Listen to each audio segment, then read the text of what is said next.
How dirty were European noblewomen really? If it were today, no one would want to marry them. In the Middle Ages, European noble ladies liked to apply crocodile dung to their faces. They used donkey's milk as a facial cleanser, believing it could whiten the skin. Even more horrifying, they rinsed their mouths with urine. They believed the stronger the smell, the more effective it was. At that time in the beauty market, the Portuguese were the most sought because their urine had the highest concentration, the kind caused by constant internal heat. And that wasn't even the worst part. The most disgusting was their hairstyles. In upper-class European society, high foreheads were fashionable. The higher the hairline, the higher the status. But without hairspray, how did they keep it up? They used lard instead. Noble women mixed lard with dry powder, rubbed it together, and smeared it on their hair. It looked beautiful, but the smell?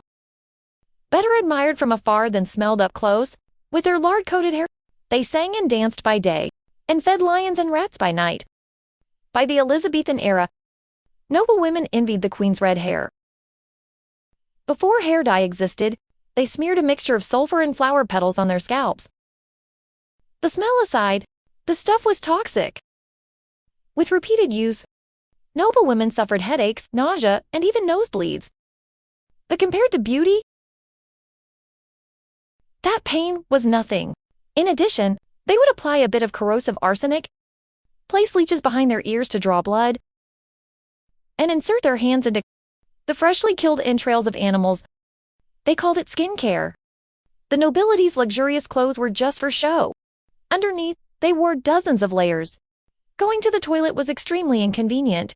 Many young ladies relieved themselves on the spot, while elegantly dancing in the ballroom. They hid under their skirts to collect their waste, then dumped it straight onto the street. The entire city reeked. Waste flowed into the river with the rain. The famous River Thames in the Middle Ages became known as the Poop River, yet it was still London's main source of drinking water. After the ball, meals were far from the elegance shown on TV. Ancient European nobles ate with their fingers. Then they had to lick them clean, leaving no sauce behind. With such terrible hygiene, plagues were inevitable. The Black Death was one example. It ravaged Europe for over 300 years, killing 25 million people, about 1/3 of the population at the time. Why was it so deadly? Simple, people didn't bathe. Doctors believed the plague spread through the air only by wearing thick clothing or covering the body with layers of dirt. Could one keep the germs out? In the morning, pores would open, allowing germs to enter. It was like suicide. Noble women followed the doctor's advice, never undressing casually, and certainly never bathing casually. Queen Elizabeth even set a record, bathing only once every 3 months. No quarantine, no bathing, and urinating and defecating anywhere. Would you dare marry such a lady? Don't worry though, they stank. They had perfume. Europe's perfume industry was always thriving.